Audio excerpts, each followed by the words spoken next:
पुंडलिकवरदा हरी विठ्ठल श्री ज्ञानदेव तुकाराम पंढरीनाथ भगवान की जय। माऊली ज्ञानेश्वर महाराज की जय। जगद्गुरु तुकाराम महाराज की जय। सद्गुरुनाथ भगवान की जय। हरि ओम तत्सत।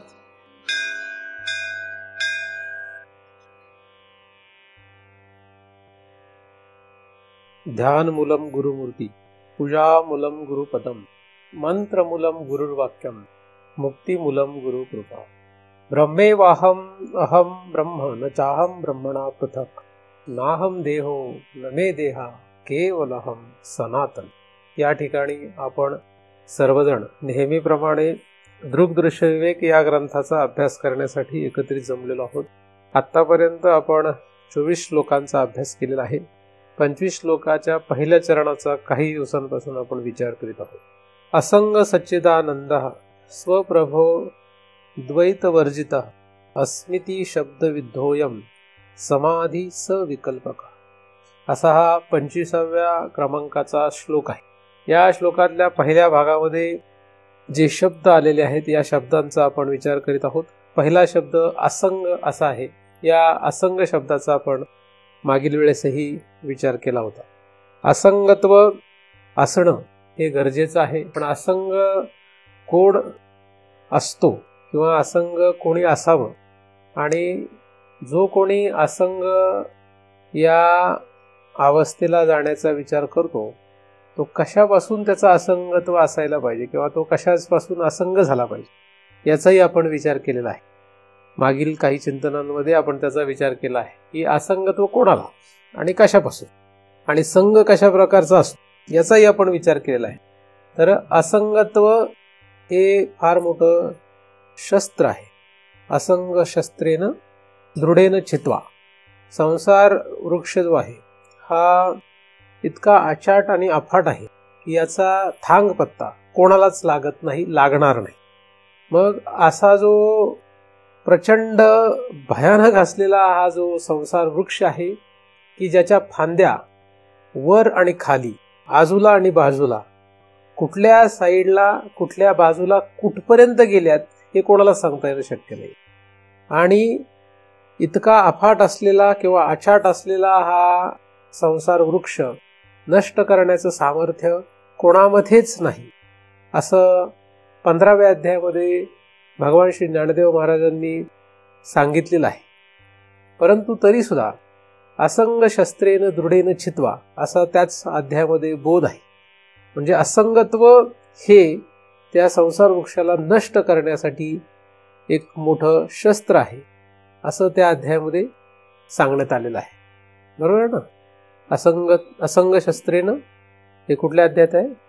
15व्या अध्यायामध्ये सांगण्यात आलेलं आहे। म्हणून असंगत्व पाहिजे। असंग कोण होणार?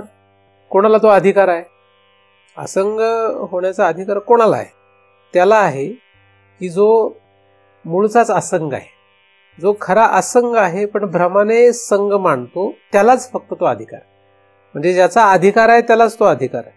आणि हा अधिकार फक्त कोणाला आहे? की जो भ्रमाने मानतो की मी संग केलेला आहे, त्याला तो अधिकार आहे। म्हणून राम देशपांडेंना हा अधिकार नाही। स्त्रीला, पुरुषाला, अमक्याला तमक्याला कोणालाही हा अधिकार नाही। हा कोणाला आहे? त्याला आहे। कोणाला? त्याला आहे जो भ्रमाने मानतो की मी संग केलेला आहे। म्हणून तो जो भ्रमाने मानतो की मी संग केलेला आहे तो आपल्या शरीरामध्ये आहे। जो खरा साक्षी आहे पण तो संग मानल्यामुळे, वृत्तीचा संग मानल्यामुळे, वृत्तीच्या व्यवस्थेसाठी असलेल्या पदार्थांचा संग मानल्यामुळे जो साक्षी राहिला नाही, जो जीव झाला, त्याला तो अधिकार आहे। म्हणून हा अधिकार त्यालाच असल्यामुळे तो आपण आहोत, म्हणजे त्वम आपण आहोत हे लक्षात घेतलं पाहिजे। त्वमलाच असी होण्याचा अधिकार आहे किंवा त्वमलाच तत् होण्याचा अधिकार आहे। त्वम जो आहे म्हणजे जीव जो आहे हाच फक्त ब्रह्मरूप होऊ शकतो, तोच फक्त असंग होऊ शकतो।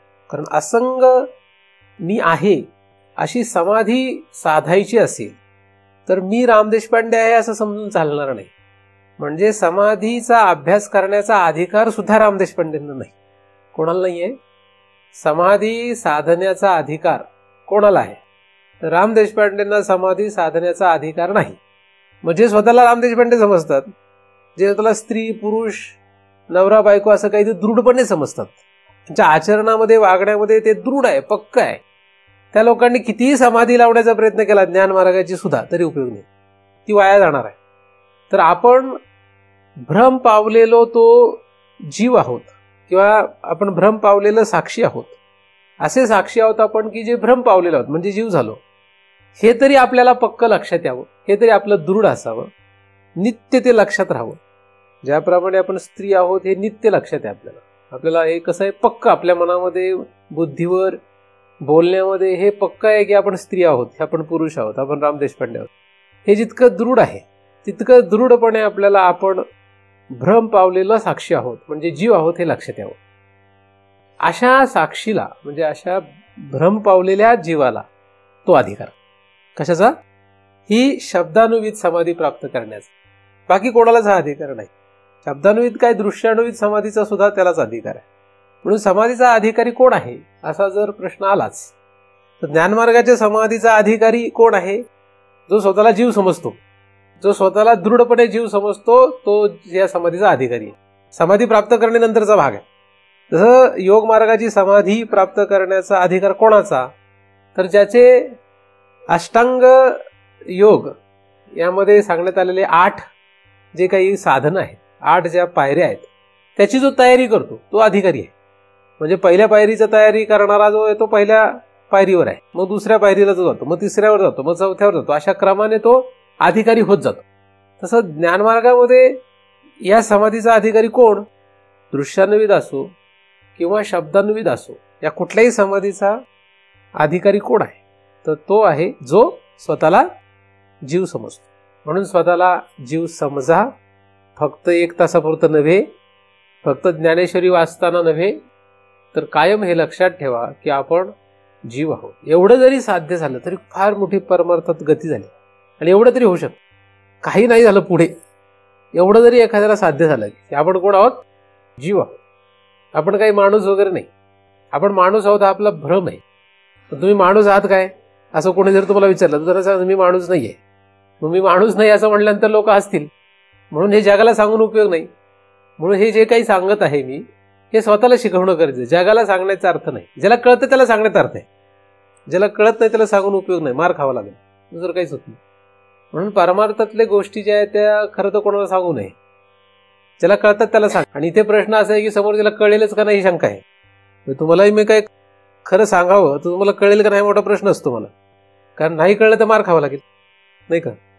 त्यामुळे त्याची काही शाश्वती नसते. म्हणून परमार्थामधला विषय असो किंवा व्यवहारातला विषय असो, जो समोर त्याला कळत नाही त्याला सांगून अर्थ नसतो काही. कारण त्याचा दुष्परिणाम पण होऊ शकतो किंवा सांगता येत नाही काय होईल.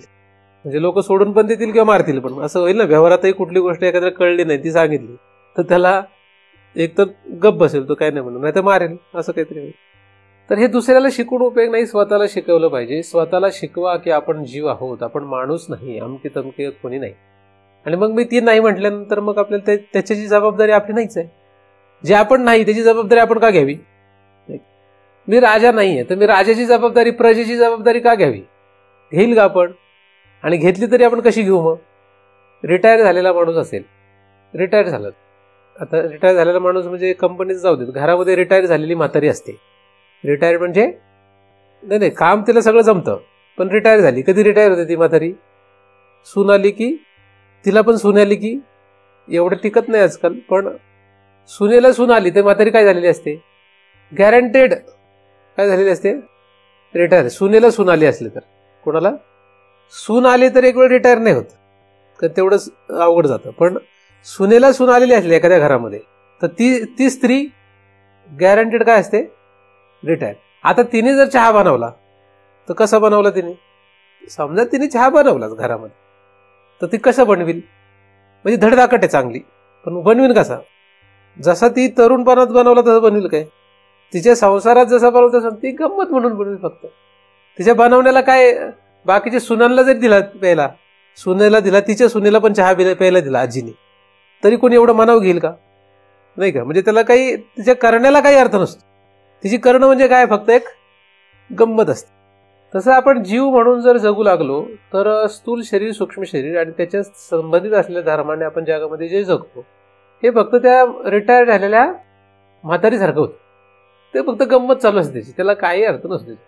त्या म्हातारीने घरात चहा केला काय, तिला वाटलंच म्हणून झाडून घेतलं काय, तिला वाटलंच म्हणून कपड्यांच्या घड्या घालून ठेवल्या काय, तिच्याकडून अपेक्षा काहीच नसते.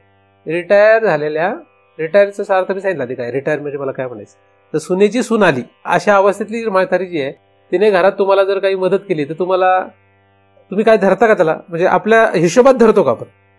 तिचं काहीही करणं घरातलं कशात नसतं, हिशोबात नसतं. का असतं? हिशोबात नसतं. तसं झालं पाहिजे. आपलं करणं कशात पाहिजे, आपलं जगण्यातलं करणं कशातलं पाहिजे, स्थूल सूक्ष्म शरीर, या दोन शरीर आणि त्यांचे जे धर्म आहे त्यांचं सगळं करणं कसं असायला पाहिजे, हिशोबात नाही पाहिजे जगाच्या. आपलं जगाच्या हिशोबात नाही, चाललंय म्हणून चाललंय, करतात म्हणून करताय, कोणी हा बरं ठीक आहे बाबा, आहे म्हणून आहे असं धरलं पाहिजे. आपल्याला कसं धरलं पाहिजे, आपल्याला कसं धरलं पाहिजे लोकांनी, आहे म्हणून आहे म्हणायचं. त्याची काय शाश्वती नाही.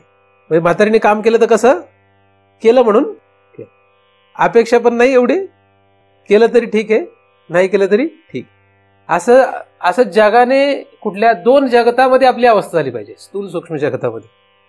लोकांसाठी नाही सांगते, आपल्यासाठी सांगतो. आपलं हे स्थूल शरीर, सूक्ष्म शरीर, त्या दोन शरीरामध्ये अशी अवस्था झाली पाहिजे, केलं तर केलं, नाही तर नाही केलं. हाताने सुद्धा काम केलं तर केलं, नाही तर केलं. पाय चालले तर चालले, नाही चालले तर नाही. रिटायर्ड आहेत ते. आपले दोन शरीर काय झाले पाहिजे, रिटायर. दोन शरीर आणि त्यांचे धर्म यांना काय करावं, आपला माणूस हा धर्म काय करून टाकावा, रिटायर. ब्राह्मण हा धर्म रिटायर, स्थूल शरीर रिटायर, सूक्ष्म शरीर रिटायर्ड, मन रिटायर. मग मनाने विचार केला तर केला, नाही तर केला. बुद्धीने विचार केला तर केला, नाही तर नाही केला, कारण रिटायर्ड आहेत ते. तर ह्या दोघांना काय करावं, ह्या दोघांना रिटायर करून टाकावं. कसं, त्या आजीसारखं रिटायर करावं.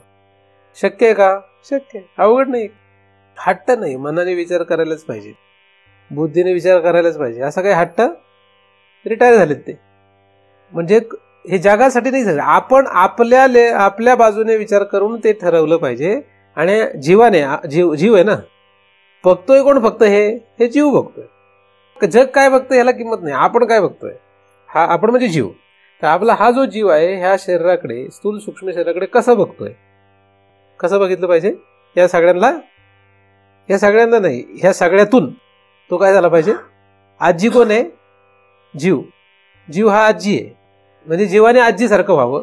आणि संसार कुठला, स्थूल शरीर, सूक्ष्म शरीर आणि त्याचे सगळे धर्म. म्हणजे स्थूल शरीरामध्ये आणि सूक्ष्म शरीरामध्ये जे काही आहे ह्याच्यातून आजीने काय व्हावं, रिटायर व्हावं. पण आजी धडधाकट आहे ना.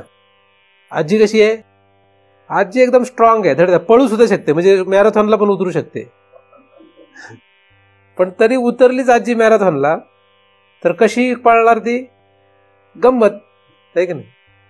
आजी जर मॅरेथॉनला उतरली तर कशी उतरेल, ती गंमत म्हणून. तिला काय तसे, म्हणजे जर धडधाकट असेल तर उतरेल ना. तिला का आता काय मेडल मिळवायचंय का, मिळालं तर मिळालं, नाही तर नाही मिळालं.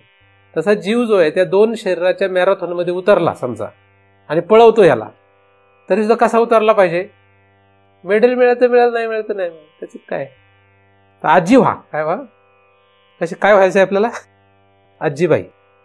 कसली आजीबाई, सुनेला सून आलेली आजी जशी असते, डबल रिटायर्ड नाही, सिंगल रिटायर्डच आहे. आता हे सुनेला सून आली तर रिटायर नाही होत, ते गेला काळ तो. सून आली तर रिटायर होत नाही, सून आली की डबल काम होतंय. तुम्हाला माहित नाहीये, ज्यांना सून आहे त्यांना माहित आहे, सून आली की डबल काम वाटतं. ते सून नव्हती तेव्हा जेवढं टेन्शन होतं त्याच्यात डबल टेन्शन सून आली की येतंय. कधी येतं डबल टेन्शन, कधी येतंय, मला काही सून नाहीये पण तरी मी लोकांच्या अनुभवावरून सांगतोय. माझ्या सुनेला सून आहे, त्यामुळे माझ्या सुनेला सून झालेली आहे, त्यामुळे आता मला तशी काही, मी रिटायर्ड आहे, त्यामुळे काय चाललंय ते चाललंय, हे का नाही. आता उद्या बंद पडलं काय ना आज बंद पडलं काय, त्याने काय होतं आपलं, नाही का. कसं राहावं, उद्या काय आत्ता बंद पडलं तर चाललंय, अशी अवस्था असावी. कुठं जायचं नाही, कुठे यायचं नाही आपल्याला. त्यामुळे काय कमवायचं नाही, काही गमवायचं नाही, म्हणजे चाललंय ते काय चाललंय, आजीबाई. व्यवहार कसा आहे, आजीबाईसारखं राहावं, जीवाने काय व्हावं, आजीसारखं व्हावं, ठीक आहे. तर तुम्ही कोण व्हाल, अधिकारी व्हाल. ह्याचे कशाचे, असंग, असंग होण्याचे अधिकारी व्हाल. जीवावर आलं पाहिजे, म्हणजे आजीसारखं झालं पाहिजे. असे जर व्हाल दोन प्रपंचात, ह्याच्या बाहेरचं नाही, ह्याच्या बाहेरचं आपला काही संबंध नाही, या दोन प्रपंचातून आपण तसं झालं पाहिजे. विचार केला तर व्हाल, विचार करा, प्रयत्न करा, अवघड नाही आहे विषय, काही सोपं आहे. आणि मग वृत्तीला आपण जाणतो, वृत्तीपासून आपण वेगळे आहोत, वृत्तीपासून आपण असंग आहोत. वृत्तीचा आणि आपला संसर्ग आणि तादात्म्य कुठलाही संबंध नाही, तादात्म्य नाही आणि संसर्गही नाही. हा विषय लक्षात घ्यावा, है ना. नाही तर कमीत कमी तादात्म्य नाही एवढं तरी लक्षात घ्यावं.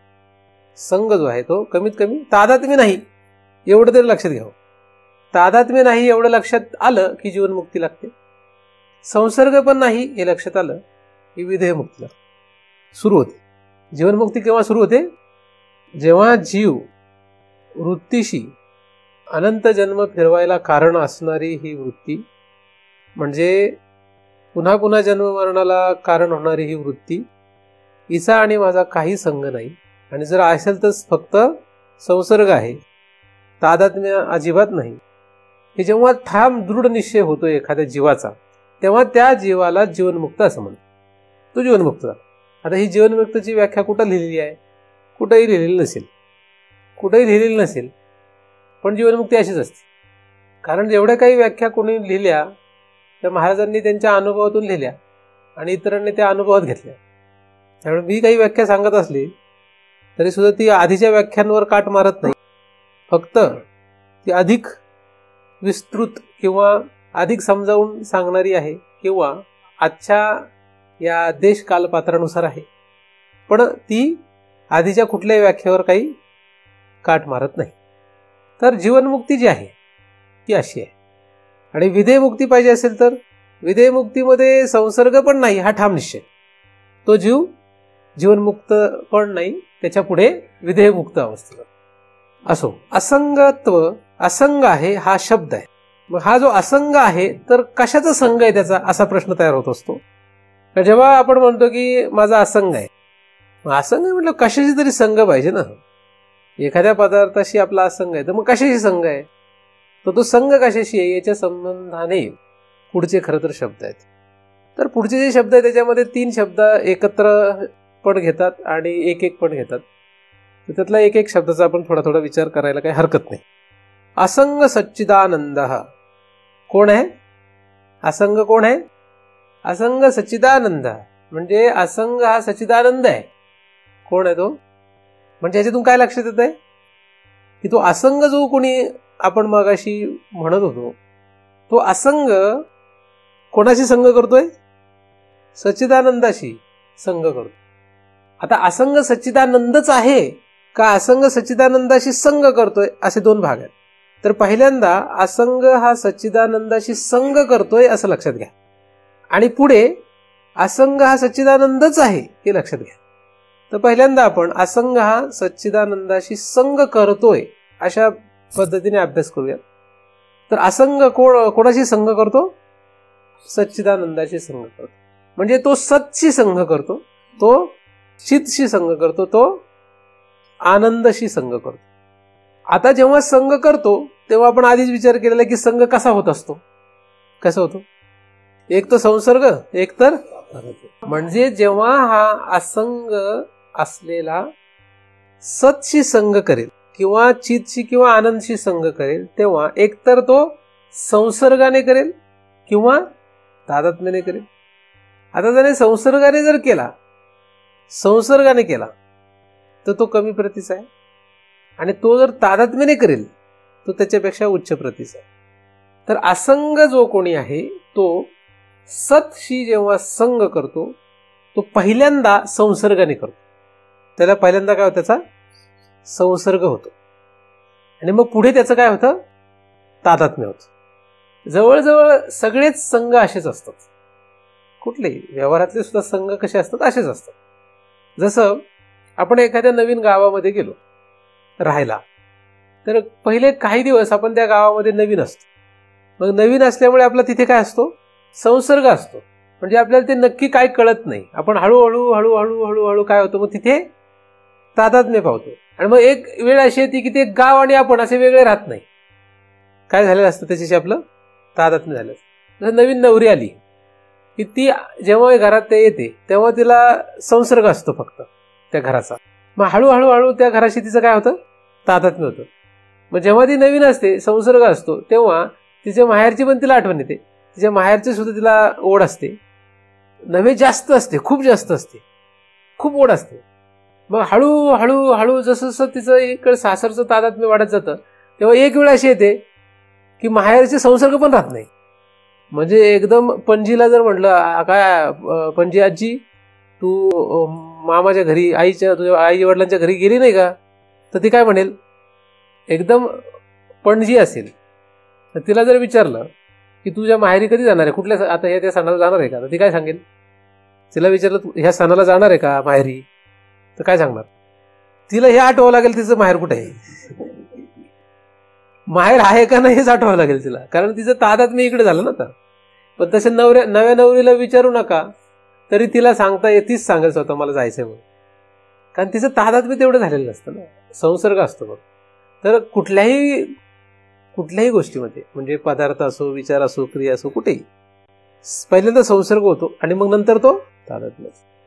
त्याचप्रमाणे जीव जो आहे, हा जीव म्हणजे जो आपण असंग मानत आहोत, तो असंग असलेला, तो जेव्हा संग कशाचा आहे असा विचार करावा लागेल, त्याला पहिल्यांदा संसर्ग करावा लागेल. काय की मी जो असंग आहे, कशाशी, वृत्तीशी मी असंग आहे. वृत्तीशी असंग असलेला मी सतशी माझा काय संग आहे. कसा आहे तो, म्हणजे मी असंग आहे हे तो स्वतःला मानेल पहिल्यांदा शब्दाने. शब्द हा स्थूल रूपाला असतो पहिल्यांदा, नंतर तो सूक्ष्म होतो, नंतर अतिसूक्ष्म होतो. पहिल्यांदा नाव आपलं आपल्याला पुन्हा पुन्हा लोकांकरवी किंवा आपणही सांगावं लागतं, शिकवावं लागतं की माझं नाव राम देशपांडे आहे. मग एक वेळ अशी येते की ते नाव कोणी ऐकवलं नाही आणि आपणही कोणाला सांगितलं नाही, तरी आपल्याला ते पक्क मुरलेलं असतं की मी राम देशपांडे. तर मी असंग आहे हे एखाद्या जीवाला लक्षात आल्यानंतर मी सतरूप आहे असं पहिल्यांदा त्याला त्याची संसर्ग करावा लागणार आहे. म्हणजे मी सत आहे, मी असंग आहे. कशाशी, मी या वृत्तीशी असंग आहे. वृत्तीशी माझा कुठल्याही प्रकारचा संग नाही हे म्हणण्यासाठी धारिष्ट्य लागतं, कारण ते अख्ख्या जगाच्या विरोधात बोलायचं आहे आपल्याला. या शरीराचा माझा काही संबंध नाही, म्हणून या शरीराने जे काही केलं जातं याचा माझा काही संबंध नाही हे म्हणण्यासाठी अंगात काय पाहिजे, बळ पाहिजे. कारण अख्खं जग विरोधात आहे आपल्या. तुम्ही असं जर म्हणायला लागलेत तर तुमच्या विरोधात कोण आहे, अख्खं जग आहे. आणि कोणीही शास्त्राचा अभ्यास करून साधू संतांचा अनुभव शोधून हे बघावं की खरं असं आहे की नाही. साधू संतांचा अनुभव, शास्त्राचा आधार यांच्याद्वारे हे लक्षात येतं की ज्या स्थूल शरीराने आपण सगळं काही करतोय आणि म्हणतोय की मी केलं, त्या करण्याला आणि आपल्याला कुठेही एकत्र आणता येत नाही. म्हणजे या शरीराने केलेले कुठलंही कर्म, कुठल्याही क्रिया याचा आणि माझा काहीही संबंध नाहीये असं मी जेव्हा केव्हा म्हणणार, कोणालाही स्वतःलाच पटत नाही. पहिली गोष्ट, पहिल्यांदा स्वतःलाच पटत नाही. पण समजा स्वतःला मी पटवलं, कारण स्वतः सगळ्यात जास्त मोठं भांडण आपलं स्वतःशी असतं, कारण स्वतःला शिकवायलाच अख्खं आयुष्य जाईल. एक लक्षात घ्या, हे स्वतःला शिकवायलाच आयुष्य जातं. साधना किंवा तपश्चर्या जी आहे ती ह्याच्यातच खर्ची पडते. तर स्वतःलाच हे शिकवणं की याचा आणि माझा काही संग नाहीये. शरीराचं म्हणतो मी, वृत्ती तर फार लांब आहे. तर स्थूल शरीराने केलेल्या कुठल्याही क्रियांशी माझा काही संबंध नाही हे माझं मलाच शिकवणं पहिल्यांदा अवघड आहे. आणि रात्रंदिवस मी माझ्यासोबत आहे तरी सुद्धा माझंच मला शिकवणं अवघड आहे की याचा आणि माझा काही संग नाही. आणि आता मी स्वतःला त्याच्यातही मी जर प्रयत्न करून स्वतःला शिकवलंच की याचा आणि माझा काही संग नाही, आणि मी जर समजा असं ठरवलं की जगात कोणाला तरी म्हणावं असं किंवा जगाला म्हणावं असं, तर अख्खं जग काय आहे, कशात आहे, आपल्या विरोधात आहे. ते म्हणणार असं कसं शक्य आहे, बावळटच काय म्हणतील, काय म्हणतील, अख्खं जग आपल्या विरोधात आहे, कोणी आपल्या बाजूने नाही. मग कोणाचं धारिष्ट्य होणार याच्यामध्ये, कोण धारिष्ट्य करणार याच्यामध्ये? असं धारिष्ट्य कोणी करू शकत नाही. कारण असं काही धारिष्ट्य कोणी करायला जाईल तर तुम्हाला मगाशीच म्हणतो मार खाणे. त्यामुळे मुळात आपण हा काही धारिष्ट्य जगापुढे मांडायचा प्रश्न येत नाही. पण माझ्यासारख्या महाराजांना मांडावं लागतंय, हा दुर्दैवाचा भाग आहे. महाराजपद हे सगळ्यात वाईट असतं. तर महाराज झाले म्हणजे लोकांना सांगावं लागतं ना. आता जेवढे ऐकतील तेवढे ऐकतील, जिथपर्यंत सत्वगुण आहे तिथपर्यंत ऐकतील, जिथपर्यंत अंगात काय सत्व आहे तिथपर्यंत ऐकतील. तमगुण रजगुण जागृत झालं तर ऐकतील थोडी. बरं, जिथपर्यंत पटतं तिथपर्यंतच ऐकतील. एका ठिकाणच्या पलीकडे गेलं ते पण ऐकणार नाहीत. आता तुम्ही बऱ्याच दिवसापासून ऐकताय, त्यामुळे मी काही एका ठराविक विशिष्ट पातळीपर्यंत जे सांगतोय तुम्ही ऐकणार. पण हे जो गोष्टी मी जर नवीन माणसाला सांगायला लागलो तर हा बावळट माणूस आहे, नाही का. तुम्ही आता काहीतरी एका ठराविक अवस्थेपर्यंत आले, काहीतरी अभ्यास करताय म्हणून तुम्ही ऐकता तरी तेवढं. पण एखाद्या नवीन माणसाला जर मी हे सांगू लागलो तर ते म्हणतील हा काय महाराज आहे, कोण आहे, असं पण होऊ शकतं ना. तर हा विषय जो आहे काही जगाला शिकवण्यासारखा नव्हे, स्वतःला शिकवणं गरजेचं आहे. स्वतःमध्ये धारिष्ट्य पाहिजे. आणि जगापुढे काय, हो मीच केलंय म्हणायचं, त्याला काय होतं. आता मारायचं तर मारा, नाही का. चोर म्हणून मारा का ईश्वर म्हणून पूजा करा, त्याला काही करू शकत नाही. म्हणून अशी स्थिती तयार होती.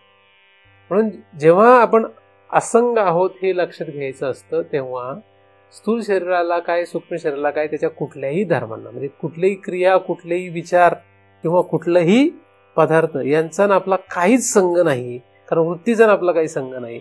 असा असंग असलेला मी जीव आहे, असा असंग असलेला मी साक्षी आहे.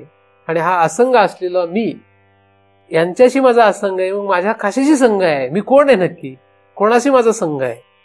कारण तू ब्राह्मण नाहीस, तू माणूस नाहीस, तू स्त्री नाहीस, तू पुरुष नाहीस, असं म्हटल्यानंतर तू कोण आहेस असा प्रश्न येतो, नाही का. प्रश्न काय येतो, मग कोणाशी संग आहे. मग का संघ कोणाशीच नाहीये का, संघ कोणाशी आहे. तर पहिल्यांदा मी जेव्हा इकडे असंग आहे म्हटलं तेव्हा कोणाशी तरी संघ धरावा लागेल. तो कोणाशी संघ आहे, आपला सतशी आपला संघ आहे. आपला संघ कोणाशी आहे, सत. सतशी माझा संसर्ग आहे, हे पहिल्यांदा लक्षात. संसर्ग म्हणजे पहिल्यांदा त्या गावात जावं, है ना, आणि मग त्या गावाशी एकरूप व्हावं. हे जसं आहे तसं पहिलं सत या गावात गेलो पाहिजे आणि त्याच्याशी काय झालं पाहिजे, संसर्ग केला पाहिजे, आणि मग पुढे त्याच्याशी एकरूपता साधली पाहिजे. म्हणून सत हा शब्द पहिल्यांदा आपण विचारात घेतला पाहिजे. सत म्हणजे काय, हे गाव काय हे लक्षात घेतलं. ज्या गावात आपल्याला राहायला जायचं असतं त्या गावाची काय करून घ्यावी, पहिल्यांदा थोडी माहिती करून घ्यावी, ठीक आहे. जिथे कुठे जायचं असतं आपण तिथली आधी काय करावी, माहिती करून घ्यावी. पूर्वी आपण कोणाला तरी विचार, तू तिकडे गेला होता का रे, काय होतं, कसं आहे गाव, चांगलं आहे का, त्या गावात कोणी राहिलेलं माणूस असेल त्याला आपण भेटतो, तिथे पाण्याची व्यवस्था कशी आहे, अमकं कसं आहे, तमकं कसं, असं विचारतो आपण, माहिती करून घेतो आणि मग त्या गावात आपण जातो. त्याचप्रमाणे सत हे जे आहे, ह्या सतविषयी आपल्याला थोडी माहिती करून घेतली पाहिजे आणि मग त्या गावाशी आपला काय केला पाहिजे, संसर्ग केला पाहिजे. हा अधिकार असंग, वृत्तीशी असंग झालेल्याच जीवाचा आहे, बाकी कोणाचा नव्हे. तर वृत्तीशी असंग झाल्यानंतरचा विषय. मग जो वृत्तीशी असंग आहे तो शरीराशी संग धरतो काय. आता 100% असंग झालेला असेल तरच हा अधिकार आहे असं मी काही म्हणत नाही. कदाचित तुम्ही 1% जरी वृत्तीशी असंग झाला तरी तुम्हाला तेवढा 1% का होईना तेवढा तरी अधिकार आहे. कारण एकदमच असं धरलं की 100% झाल्यानंतर इकडे, तर असं मग शक्य नाही. तर 1% आपण वृत्तीशी काय आहोत, असंग आहोत, एवढं लक्षात जरी आलं तरी 1% आपल्याला तेवढा अधिकार आहे. 2% झाले की 2% आहे, 3% झाले की 3%. असं ते काय, ही कशी आहे, ही साधना आहे. हळूहळू ते करत करत आतमध्ये गेलं पाहिजे. तर सत म्हणजे काय, सत म्हणजे जे असत नसतं. सत म्हणजे काय, जे असत नाही. सत म्हणजे जे 3 काळामध्ये आहे त्याला सत म्हणतात. सत या शब्दामध्ये काय आहे, यत रूपेन यन निश्चितम तत् रूपम न व्यभिचरती तत् सत्यम, असं एक संस्कृत वचन आहे. माझ्या शब्दामध्ये इकडे तिकडे थोडंफार होत असेल, पण त्याचा अर्थ असा आहे, संस्कृत बाजूला ठेवू आपण, त्या वचनाचा अर्थ असा आहे की ज्या रूपाने जे निश्चित झालेलं आहे त्याच्यात जर व्यभिचार झाला नाही तर ते सत्य असतं. यद रूपेन यन निश्चितम तत् रूपेन न व्यभिचरती तत् सत्यम. ज्या रूपाने जे निश्चित झालेलं आहे त्याच्यात जर काही बदल झाला नाही तर त्याला सत्य असं म्हणतो. मग जगातला असा पदार्थ शोधा की ज्याच्यात बदल होत नाही, ते सत्य आहे. काय असं जगात काहीतरी शोधा की ज्याच्यात बदल होत नाही, नो चेंज. असं जगातला कुठलाही पदार्थ शोधा की ज्याच्यात काहीही काय होत नाही, ज्याच्यात कधीच बदल होत नाही, असा पदार्थ शोधा. त्याला म्हणायचं सत. मग हा पदार्थ, हा जो पदार्थ आहे, तो जो सत पदार्थ आहे, तो आपल्याला शोधायचा असेल तर आपण अशी सुरुवात करायला पाहिजे. आता जगात आपण जे पदार्थ सत मानतो ते कसे मानतो? जो पदार्थ मागच्या क्षणाला होता पण आता नाहीये, आता जो पदार्थ मागच्या क्षणाला नव्हता आता आहे पण पुढच्या क्षणाला राहणार नाही, जो पदार्थ आता आहे पण पुढच्या क्षणाला राहणार नाही. तर हे जे पदार्थ असतात हे आपल्याला लगेच होणाऱ्या बदलामुळे लक्षात येतात की हे काही खरे नाही आहेत. म्हणजे रात्री निर्माण होणारे किडे सकाळी जर मेलेले असतील तर आपण म्हणतो ते काय केले, संपलं, काही नाही. पण जगातले सगळेच पदार्थांचं बदल, मग त्यांच्या रूपामध्ये, त्यांच्यामध्ये होणारा जो बदल आहे तो प्रत्येकाचा काही लगेचच होत नाही, काही काहींचा फार मोठा असतो कालावधी. म्हणून आपल्याला वाटतं ते खरं आहे. खरं वाटायचं कारण काय? खरं म्हणजे सत वाटण्याचं कारण काय? कारण त्याचा कालावधी मोठा आहे म्हणून आपल्याला ते सत वाटतं. जर आपण त्या पदार्थांचा कालावधी थोडाच असेल असं पाहिलं तर आपल्याला त्याच्यामध्ये आपण गुंतून नाही पडत, मोह नाही राहत त्याच्यामध्ये. जसं मांजर असतं किंवा कुत्रं असतं, आपण पाळलं तर ते काय 10 वर्ष जगेल, समजा 15 वर्ष जगेल, तर आपल्याला त्याच्याविषयी एवढं काही कळवळा राहत नाही, एवढं काय, तेवढ्या काळापुरतं राहतं, संपून जातो विषय. कारण तेवढ्या कालावधीनंतर ते गेलेलं असतं, त्याचा विसरही पडतो आपल्याला. पण माणसांचं तसं नसतं, कारण माणसांसोबत आपण जवळजवळ अख्खा आयुष्य राहतो, म्हणून आपल्याला त्यांच्यामध्ये ते खरे वाटायला लागतं. जेवढे पदार्थ आपल्याला जास्त काळासाठी उपलब्ध होतात तेवढे पदार्थ खरे वाटतात, आणि जे पदार्थ आपल्याला जास्त काळासाठी उपलब्ध होत नाही त्याच्याविषयी आपलं काही मोह राहत नाही, त्याच्याविषयी खरंही वाटत नाही. म्हणून आपण सत का समजतो? कारण की त्या पदार्थाशी आपला संग जो असतो तो जवळजवळ पूर्ण वेळ असतो, म्हणून आपल्याला ते खरं वाटायला लागतं. म्हणून मोठ्या कालावधीसाठी जर जगाकडे बघितलं तर अख्खं जगच खोटं वाटेल, आपल्याला खरं वाटणार नाही. अख्खं जगच मोठ्या कालावधीसाठी जर पाहिलं तर त्याचा उत्पत्ती, स्थिती आणि नाश हा आपल्याला लक्षात येईल, आणि मग अख्खं जग सत नाही वाटणार. जगामध्ये काय सत आहे? जे जे बदलतंय ते सत नाहीये, असा नियम आहे. जे जे बदलते ते सत नाही. मग काय काय बदलतंय? पृथ्वी बदलते, सूर्य बदलतोय. आता सूर्य जास्त सत का? कारण बराच काळ आहे तो जास्त बदल नाही दिसत. जेवढे पदार्थ बदलताना दिसतात तेवढे सगळे सत नाहीत. सूर्य सुद्धा बदलतोय, पृथ्वी सुद्धा बदलते, सगळ्यामध्ये बदल आहे. आणि जेवढं बदलत चाललंय, जेवढ्यामध्ये बदल होत चाललाय तो कसाही असो, चांगला वाईट हा काही त्याचा भाग नाही, जेवढं बदलत चाललंय हे सगळं सत मध्ये येत नाही. मग आपलं शरीर सुद्धा बदलत चाललंय. पूर्वी लहान होतं, मग जरा मोठं झालं. पूर्वी छान होतं, आता कसं तरी गरुवा माकड झालं.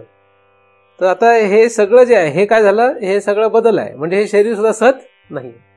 मग शरीराला सत म्हणता येणार नाही, कारण शरीर जे आहे हे शरीर सदैव बदलतंय. प्रत्येक क्षणाला याचा बदल आहे, प्रत्येक क्षणाला हे बदलतंय शरीर, म्हणून शरीर काय आहे? सत नाही. मग सतचा संग करत नाही आपण कशाचा करतोय? आपण सतचा संग करायला हवा. संसर्ग जो आहे तो आपण सतचा करायला पाहिजे. म्हणजे जर शरीर जर बदलत असेल तर शरीराचा संग म्हणजे सतचा संग नव्हे, पण आपण शरीराचा संग करतो. तर शरीर जे आहे हे शरीर बदलत आहे. जसं स्थूल शरीर बदलते तसं सूक्ष्म शरीर पण बदलत आहे. सूक्ष्म शरीर, स्थूल शरीरातले सगळे अवयव, सगळे इंद्रिय, सगळं जे काय ते सगळं बदलत आहे. सगळ्यांचा प्रवाह आहे.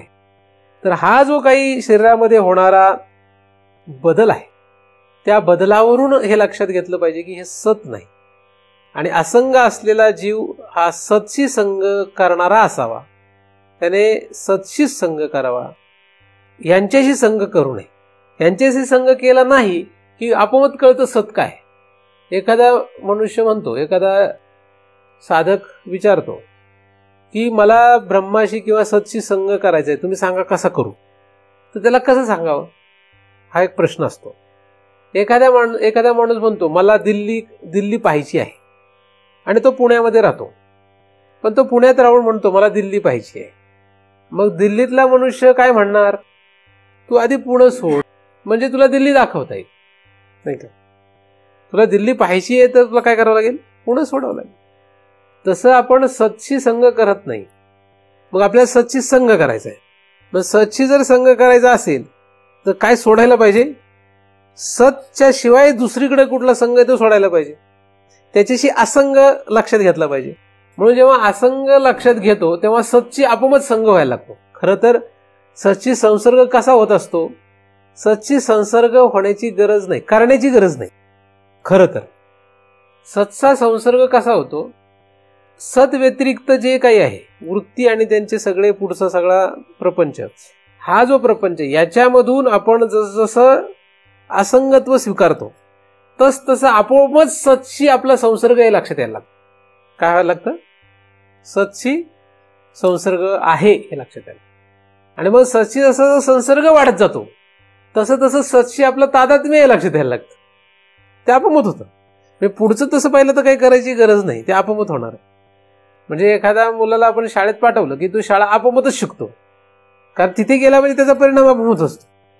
त्याला काही बळच असं काहीतरी वेगळं शिकवावं लागत नाही. तुम्ही इथे आले म्हणजे मी काय बोलतोय आपोआपच कानावर पडणार आहे. फक्त इथे येण्याची गरज असते आणि बाहेरचा प्रपंच सोडण्याची गरज असते. म्हणजे ते सोडलं म्हणून इथे आले आणि इथे आले म्हणून हे पुढचं तुम्हाला काय करायचंय का? आता तुम्हाला काय कान माझ्याकडे द्यायला लागतात का? काय करायला लागलं? फक्त ते बाहेरचं सगळं सोडले इथे येऊन बसले, एवढंच केलं. बाकी काय केलंय? काही केलं नाही. मला करावं लागतंय, मला बोलावं लागतंय. पण तुम्हाला काय बोलावं, काय करावं लागतं? काय नुसतं बसायचं. फक्त बाहेरचं सोडून आले म्हणून, सोडून नसते आले तर हे ऐकलं नसतं. म्हणजे काही गोष्टी आहेत कसं असतं, काही सोडल्यानंतर पुढचं आपोआप होत असतं. तसं असंगत्व लक्षात घेतलं की सतचा संसर्ग लक्षात येतो. आपोआप सतचा संसर्ग आहे लक्षात येतं की हा जो असंग असलेला जीव आहे हा सत आहे. काय आहे? सत आहे. म्हणजे काय? म्हणजे तो 3 काळात हे लक्षात यायला लागतं. आपण कधी आहोत? आपण काल होतो. आपण काल कसे होतो? काल म्हणजे लहानपणी. आपण लहानपणी कसे होतो? आता आपण कसे आहोत आणि पुढे कसे असणार? लहानपणी तुम्ही कसे होतात हे तुम्ही स्वतःला विचारा. तुम्ही लहानपणी कसे होतात? शहाणे होतात का थोडे ढ होतात?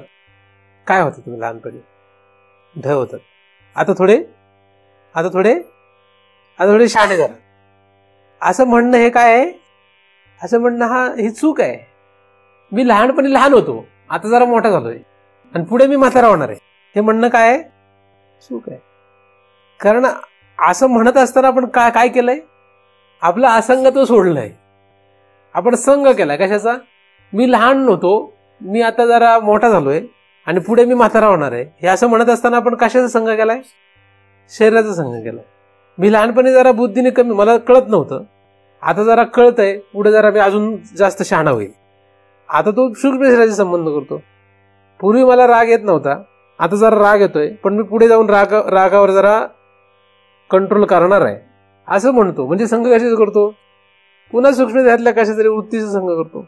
मी पूर्वी फारच मला काम, वासना, क्रोध असं होतं.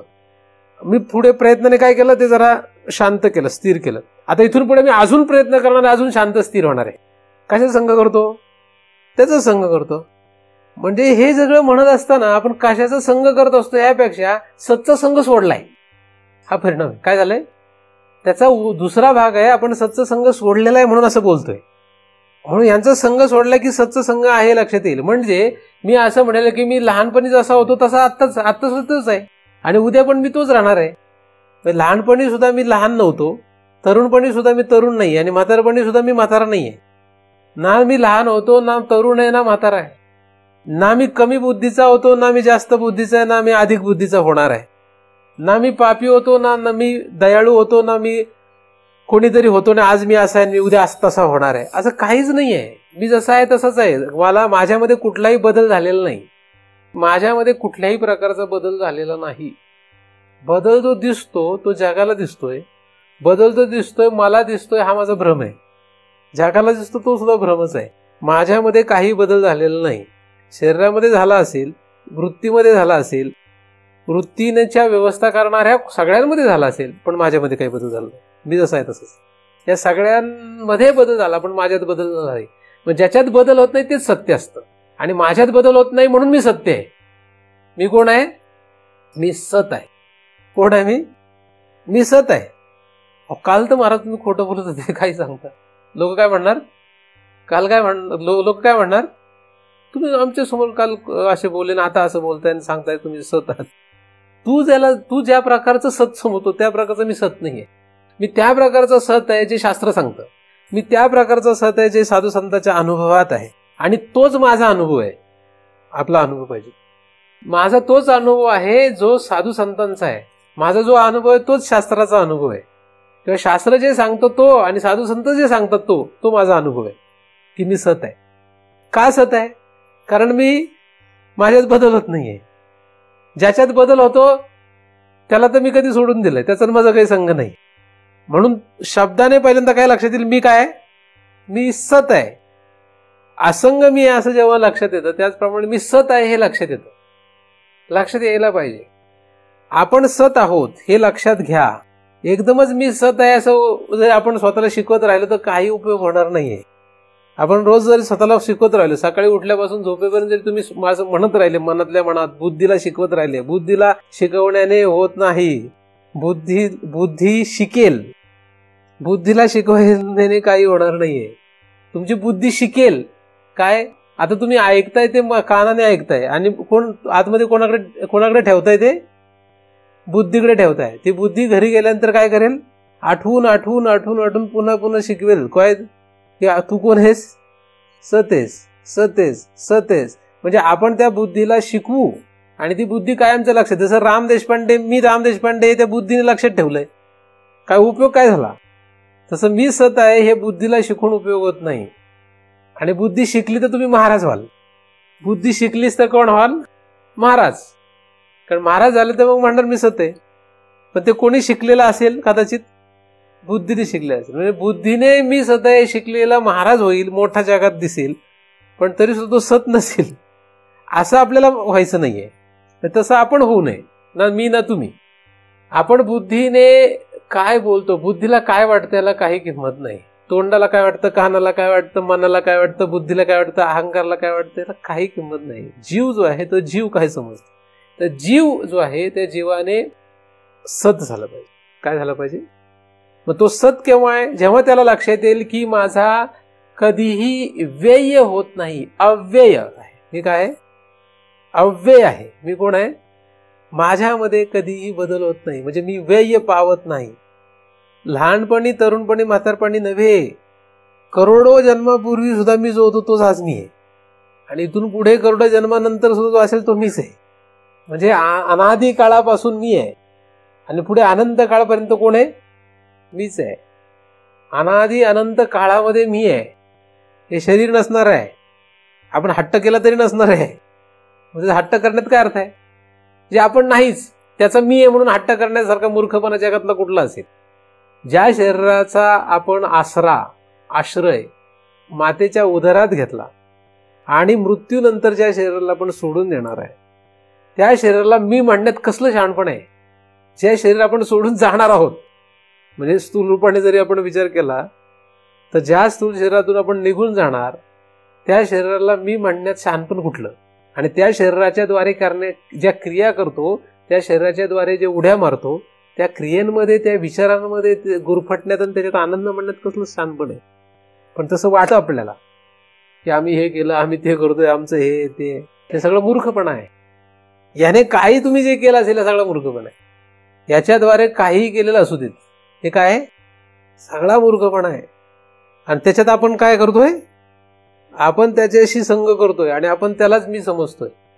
म्हणून हे सगळे डुबवणाऱ्या गोष्टी आहेत. तुम्ही चांगलं केलं का वाईट केलेला काही किंमत नाही. एखादा म्हणतो महाराज आतापर्यंत वाईट नाही केलं, काही सगळं चांगलं केलं. तू चांगलं कर का वाईट कर, त्याने काही होत नाही. तू त्याला माझं समजतो, मी केलं समजतो, डुबलास.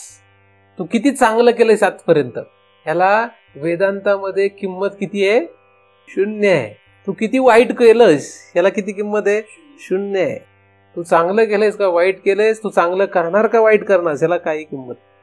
वेदांत त्याला काही किंमत नाही. कारण वेदांत हे फार त्याच्या पलीकडचं शास्त्र आहे. प्रत्येक शास्त्राची एक मर्यादा असते. वेदांत शास्त्र हे धर्म अधर्माच्या पलीकडे आहे, त्या अज्ञानाच्या पलीकडे आहे, ज्ञानाच्या पलीकडे आहे. त्यामुळे या सगळ्यांचा विचार जो करतो, या सगळ्यांमध्ये जो गुरफटून राहतो, याला जो संग, यांचा जो संग करतो, त्याच्यासाठी हा विषय नाही आहे. सत हा विषय कोणासाठी आहे? सत हा विषय असंग स्वीकारणाऱ्याशी आहे, स्वीकारणाराचा आहे. सत हा विषय कोणाचा आहे? असंगत्व हे स्वीकारणाऱ्याचा हा विषय. सत हा विषय कोणाचा आहे? असंगत्व स्वीकारणाऱ्याचा विषय. मग तुम्ही असंगत्व स्वीकारणार का, हा तुमचा प्रश्न आहे. मग तुम्ही असंगत्व दाखवणार का, हा माझा प्रश्न नाही.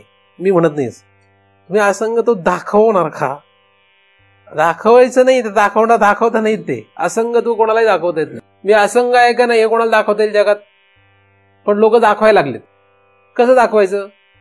सगळ्याचा त्याग करायचा, आश्रमात जाऊन बसायचं. मग आश्रमात गेला की मग सगळे लोक म्हणतात फार मोठा त्यागी माणूस. काय म्हणतात लोक? काय म्हणतात मग? अहो किती मोठा त्यागी माणूस येतो, असंगत्व केलं त्याने, म्हणजे सगळ्याचा त्याग केलाय. स्थूल दृष्टीने मोठा दिसतो. एखादा गुहेत जाऊन बसला, एखादा वनात जाऊन बसला, स्थूल दृष्टीने मोठा दिसतो. शरीराचा त्याग केला तरी त्याला मोठं मानत नाही आम्ही. एखाद्याने शरीराचा संग सोडला अशा पद्धतीने त्याला सुद्धा मोठं मानत नाही. वेदांत शास्त्र त्याला सुद्धा किंमत देत नाही. तर यांना कोण द्यायचं किंमत? मग अंगावरचे कपडे काढून टाकले मग त्याला किंमत देतील होय? शरीरच काढून टाकलं त्याला किंमत देतील का? त्याला सुद्धा किंमत देत नाही. मग कोणाला किंमत देतं?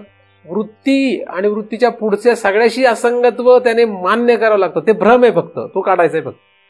आणि ह्याची गती जी आहे, शरीराची गती आहे जी, ती होणारच आहे. त्याच्यात बदल आहे, तो होणारच आहे. उत्पत्ती, स्थिती आणि प्रलय त्याचा सहज आहे.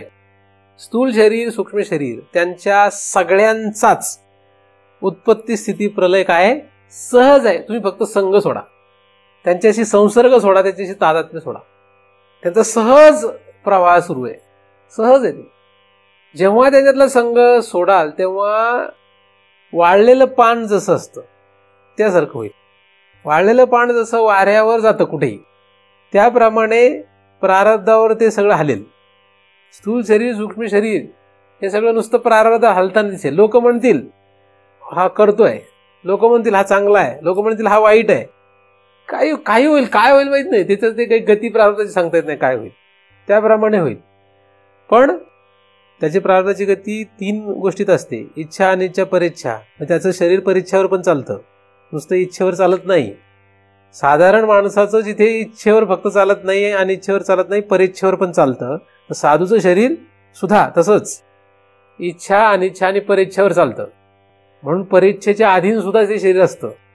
म्हणून एखादा साधू असा का वागतो, त्याच्या मागे परीच्छा सुद्धा असते. परीच्छा म्हणजे दुसऱ्याची इच्छा, ते सुद्धा त्याला कारण असतं. पण फक्त परीच्छा नसते, इच्छा पण असते. फक्त इच्छा नसते, फक्त परीच्छा नसते, अनिच्छा पण असते. मग या तिघांवर चालतं. पण हा तिघांशी संग करत नाही, हा त्याच्यापेक्षा मोठा भाग आहे. तो काय करत नाही? या तिघांचाही संग स्वीकारत नाही, मानत नाही. तुम्ही काय म्हणता ह्याला काही किंमत नाही. मी काय, मला समजतो ह्याला किंमत. जग आपल्याला काय म्हणतं याला किंमत नाही. आपण आपल्याला काय समजतो याला किंमत. कारण सुख आणि दुःख सगळ्या ज्या गोष्टी आहेत त्या आपण आपल्यावर अवलंबून आहे, फक्त आपल्यावर अवलंबून आहे. जग आपल्याला काय म्हणतं ह्याच्यावर अवलंबून नाही. आपण आपली स्थिती ठरवायची आहे. आणि आपण ठरवलेल्या आपल्या स्थितीला प्रमाण, शिक्का फक्त साधू संतांचा किंवा शास्त्राचा पाहिजे. म्हणून शास्त्र आणि सद्गुरू यांच्या प्रमाणाला किंमत दिलेली आहे. त्यांनी तुमच्या स्थितीवर शिक्कामोर्तब केलं पाहिजे आणि तुमचा तो अनुभव पाहिजे. विषय संपला. एवढंच असतं, बाकी काही नाही. मग असा असंग कोणाला करता येईल? असं सत रूपत्व किंवा अशी सतरूपता, अशी सद्रूपता कोणाला प्राप्त करता येईल?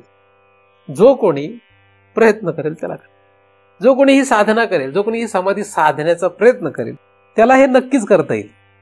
हा अधिकार कोणाला आहे? राम देशपांडेंना नाही, स्त्रीला नाही, पुरुषाला नाही, दयाळू माणसाला, पुण्यवान माणसाला, पापी माणसाला, धर्मवान माणसाला, अधर्मवान माणसाला, या कोणालाच नाहीये.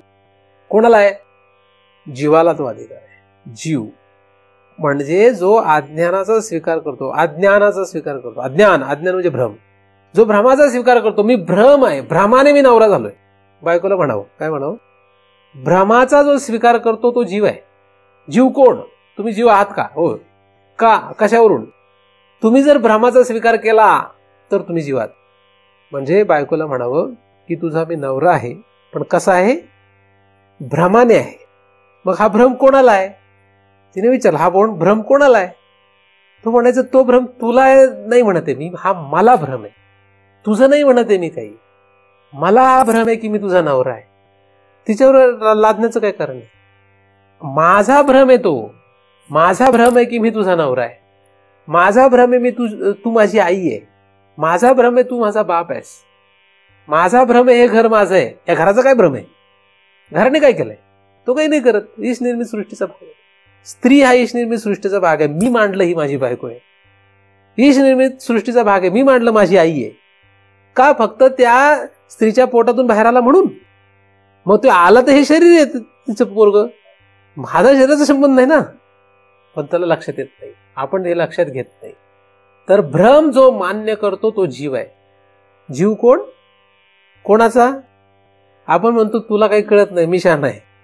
आपण आपला भ्रम मान्य करायला पाहिजे. सगळी चूक कोणाची आहे? जगात कोणामुळेही आपण फसलेलो नाही. या त्रिलोकामध्ये गटांगळ्या खात जे चाललो याला जगातला कोणीच जबाबदार नाहीये. ना आपली बायको जबाबदार आहे, ना आपली मुलं बाळा जबाबदार आहे, ना आपला कुठला नातलग जबाबदार आहे, ना कोणी राक्षस जबाबदार आहे, ना कुठला देव जबाबदार आहे. आपल्या गुंतण्याला, आपल्या गटांगळ्या खाण्याला कारण कोण जबाबदार आहे? आपण स्वतः. हे जो मान्य करतो तो जीव आहे. म्हणून काय म्हणावं बायकोला की मी तुझा नवरा आहे. कशामुळे? भ्रमामुळे मी तुझा नवरा आहे. भ्रमामुळे मी बाप आहे. भ्रमामुळे मी श्रीमंत आहे. भ्रमामुळे मी गरीब आहे. भ्रमामुळे मी पापी आहे. भ्रमामुळे मी पुण्यवान आहे. मी पाप केलं म्हणून मी पापी नाहीये. मी बायको केली म्हणून मी नवरा नाहीये. भ्रमामुळे मी नवरा आहे. भ्रमामुळे मी पापी आहे. भ्रमामुळे मी पुण्यवान आहे. हे सगळं कशामुळे? हे ज्याला लक्षात येतो तो जीव आहे. आपण म्हणतो ह्या घरात मी राहतो म्हणून हे माझं घर आहे. आपण म्हणतो मी लग्न केलं म्हणून ही माझी बायको आहे. आपण सगळं काही बोलतोय, उलट पलट बोलतोय आपण. हे सगळ्यामुळे आपण कर्तृत्व घेतो, म्हणून आपण जीव पण राहिलो नाही. पण हे सगळं जे करतो, हे सगळं जे करणं आहे, हे सगळं भ्रमामुळे. हे जेव्हा स्वीकारू आपण प्रत्येक गोष्ट, कशामुळे? तुम्ही इथे सुद्धा बसलेत, कशामुळे बसलेत? कशामुळे बसलेत? भ्रम आहे म्हणून इथे आलात तुम्ही. भ्रमामुळे तुम्ही इथे बसले. नाही तर तुम्ही साक्षात खरे तर परब्रह्म आहात. साक्षात अवतार, साक्षात देव असताना तुम्ही इथे बसावं लागणं हे दुर्दैव आहे. आणि मलाही सांगत बसावं लागणं हे दुर्दैवच आहे. म्हणून आपण हे इथे बसणं सुद्धा भ्रमानेच. म्हणजे व्यवहार का परमार्थ हे दोन्ही सुद्धा भ्रमानेच. पण परमार्थ हा नंतरचा विषय. आधी व्यवहार हा काय? व्यवहारातलं सगळं भ्रमाने आपण करीत आहोत. म्हणून आपण नवरा भ्रमाने, बायको भ्रमाने, पापी भ्रमाने, पुण्यवान भ्रमाने, चांगला भ्रमाने, वाईट भ्रमाने, दयाळू भ्रमाने किंवा नालायक भ्रमाने किंवा असं काहीही असू दे, आपण कशाने आहोत. मग तुम्ही काय होणार? काय व्हायचंय तुम्हाला? त्याच्यातलं काय व्हायचंय किंवा काय राहायचंय? काही राहिले तर भ्रम राहिला, काही राहिले तर भ्रम राहिला, आणि भ्रम राहिला तर जीव राहिला. मग असंगत्व नाही, आणि असंगत्व नाही तर सत नाही. म्हणून असंग सत आहे. असंग रूप असलेला जो कोणी आहे तो सतरूप आहे हे कळण्यासाठी आपल्याला स्वतःचा भ्रम मान्य करावा लागेल. आणि भ्रम म्हणजेच अज्ञान.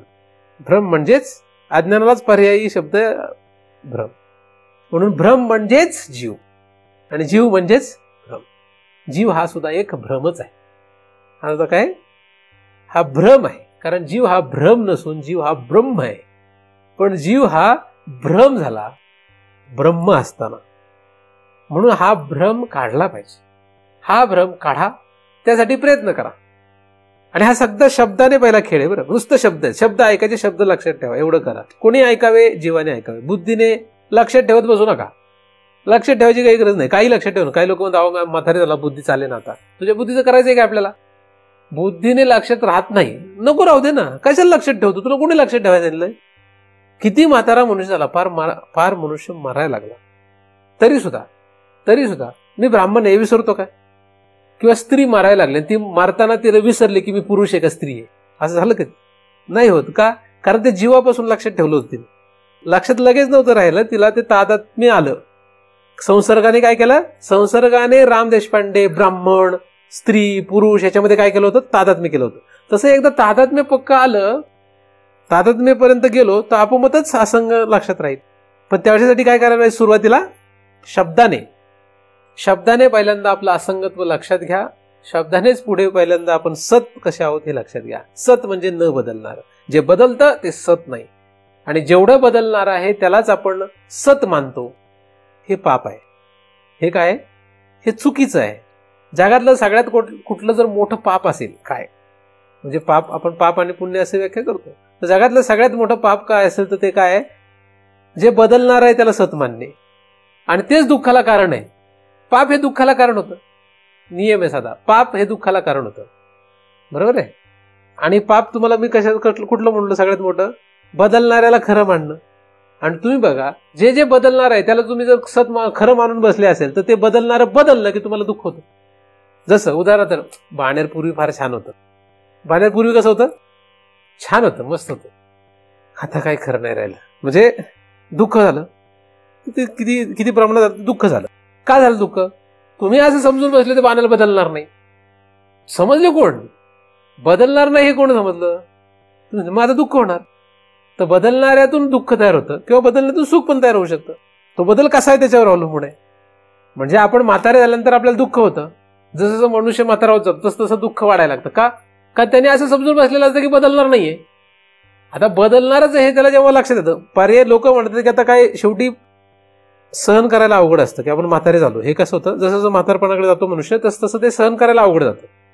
तो सहन करतो, पण त्याने हे लक्षात घेतलं तसं होणारच आहे. तू नाही म्हटलं तरी होणार आहे, काही केलं तरी होणारच आहे. तुझ्या हो म्हणण्याने न म्हणण्याने बदलणाऱ्या गोष्टी न बदलणाऱ्या होतील काय? पण त्याच्यात गुंततो म्हणून सुख किंवा दुःख. मग जितका बदल जरा लांबलेला असतो तेवढं बरं वाटतं, नाही का? बदल जो असतो लांबला बदल की काय होतं? बरं वाटतं. आणि बदल लवकर घडला तर लवकर दुःख तयार होतं किंवा सुख तयार होतं. तर या बदलणाऱ्या विचारांमध्ये, बदलणाऱ्या क्रियेमध्ये, बदलणाऱ्या पदार्थांमध्ये सत नाही. त्याच्यामध्ये मग सत काय आहे? सत काढण्यासाठी बदलणाऱ्यांचा काय करावं लागेल? संग सोडावा लागेल. कसा सोडावा लागेल? जीवाने सोडावं लागेल. कसं सोडावं लागेल? जीवाने सोडावं लागेल. शरीराने कुठे राहा, कुठेही राहा, शरीराने कुठेही राहा. शरीराचा संग पण सोडायचा आहे ना. शरीराचा संग कसा सोडायचा आहे? जीवानेच सोडायचा आहे. आणि मग प्रत्यक्षात तो सुटणारच आहे. कधी? जेव्हा सुटेल तेव्हा सुटणारच आहे. तुम्ही नाही म्हटलं तरी सुटणार आहे. मग सध्या कसा सोडायचा आहे? सध्या जीवाने संग सोडायचा आहे. जीवाने संग सोडायचा आहे म्हणजे जीवाने हे लक्षात घ्यायचं की संग नाहीच आहे वाटतं ते काय? तो भ्रम आहे. आणि तो भ्रम सत्य मानतो म्हणजे जीवपणा आहे, म्हणजे जीव सिद्ध आहे. म्हणजे हे कसं आहे? नुसती समज आहे. काय आहे ही समज? कोण काढेल? जे लोक बदलणाऱ्याला सत्य मानतात त्यांच्यात जर तुम्ही रममाण राहाल तर कसं शक्य? ज्याला हे माहीत नाही त्यांचेच तुम्ही रममाण आहात, त्याचा काहीतरी परिणाम होईल ना. शेकोटीच्या शेजारी बसले तर अंग थोडं तरी गरम होईलच की नाही, आणि बर्फाच्या शेजारी बसले तर थोडं तरी थंडावा जाणवेल का नाही? परिणाम होणार ना कशाचा? तसं पदार्थ, व्यक्ती, विचार, क्रिया यांचा संग केला त्याचा परिणाम होणार ना. मग कोणाचा संग करावा? जे भ्रमात नाही त्यांचा संग करावा, किंवा ज्यांना भ्रम ठेवायचा नाही त्यांचा तरी संग करावा. म्हणजे एकदा सिद्ध पुरुषांचा संग करावा किंवा मुमुक्षूंचा संग करावा. खरं तर सत्संग करावा असं शास्त्र सांगतं. सत्संग करा असं सांगतं.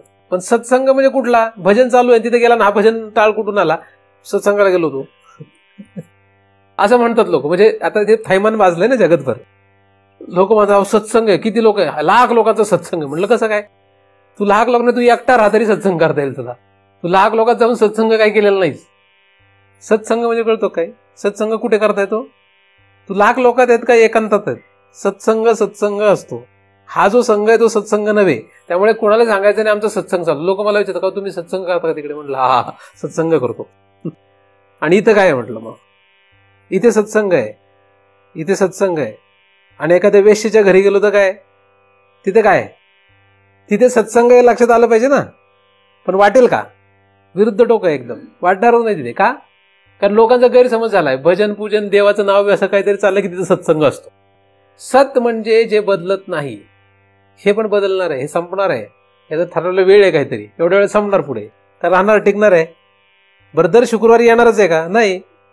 महाराजच बदल, हे जे बदलणार आहे हे जर संपलं तर काय शुक्रवारी इथं होणार नाही का? किंवा आपल्याला कळमकर कुटुंबाने हाकलून दिलं तर काय होणार इथं? हाकलणार नाही हा भाग निराळा, पण समजा ते म्हटलेच पुढच्या शुक्रवारपासून यायचं नाही आमच्याकडे, मग काय करणार? सांगता येत नाही ना काही. उद्या बदल हा कसा होईल सांगता येत नसतो. कारण कोण आपल्याला आज जवळ करते आणि कोण उद्या लात घालेली सांगता येते काय नाही का? म्हणजे हे शरीर सुद्धा आज आपल्याला जवळ करते. जगात आपल्याला सगळ्यात जवळचं वाटतं शरीर, पण उद्या हेच आपल्याला म्हणेल निघा, आता काही शक्य नाही नाही का? हे म्हणणार आहे आपल्याला उद्या. कारण ह्याच्यामध्ये लपलेले असंख्य जीव आहेत. ते सांगणार बाबांनो आता खूप काळ काढला, आता तुमचं गबाळ उचला आणि निघा, आहे की नाही? असं म्हणेल ना एक दिवस. तर बरेचसे तर गबाळ उचलण्याच्या तयारीत आहेत, पण त्यांना लक्षात आहे ना, त्यांना वाटतं अजून बरंच काही करीन, काही करू शकत नाही. गाठांगळ्या खाल विनाकारण सावध व्हा, मनुष्य जन्म वाया घालू नका. मनुष्य जन्मातच फक्त हे लक्षात येतं, सत्संग करण्याचा अधिकार फक्त मनुष्याला आहे. मनुष्याला म्हणजे मनुष्याला नाही, कोणाला आहे? फक्त जीवाला आहे. जीव व्हा. मग तो जीव रेडा झाला तरी त्याला अधिकार आहे. बरं, तो जीव रेडा झाला तरी त्याला सुद्धा अधिकार आहे. आणि तो जीव रेडा जाऊ देत, माणूस जरी राहिला त्याला अधिकार नाही. कितीतरी माणसांना अधिकार नाही, पण रेड्याला सुद्धा अधिकार आपण पाहिलाय है ना? रेड्याला सुद्धा अधिकार आला, पण माणसाला सुद्धा अधिकार नाहीये. मग अधिकार कोणाला आहे? जीवाला आहे. मग तो जीव रेडा आहे का माणूस आहे याला काही किंमत नसते. तो राक्षस आहे का देव याला किंमत नाही. तो राक्षस का देव, रेडा का माणूस, स्त्री का पुरुष, चांगला का वाईट, ह्याला काही किंमत. तो जीव पाहिजे, असंग. तुम्ही अशा असंग जीव व्हा आणि सतरूप व्हा. सद्रूप होण्यासाठी जीव व्हा. जीव झाला तर असंग, असंग झाला तर सद्रूपता. सद्रूपता प्राप्त झाली तरच चिद्रूपता, चिद्रूपता प्राप्त झाली तरच आनंदरूपता. हे सगळे खरं तर एकच लक्षण आहे. अशा लक्षणांचा आपल्याला शब्दाने पहिल्यांदा उपयोग करून घेणे आहे. शब्दाने संसर्ग साधा, संसर्गाने तादात्म्य साधा, तादात्म्यानंतर आपला विषय संपला. आपल्या सर्वांनाच या पदावर जाता यावं, सर्वांनाच या अवस्थेचा अनुभव घेता यावा, यासाठी तो परम दयाळू भगवंत आपणा सर्वांवरच कृपा करोत अशी त्याच्या चरणी प्रार्थना करतो. त्याच्या कृपेनेच निर्माण झालेले चिंतन त्याच्या चरणी अर्पण करून येथेच पूर्ण विराम देतो.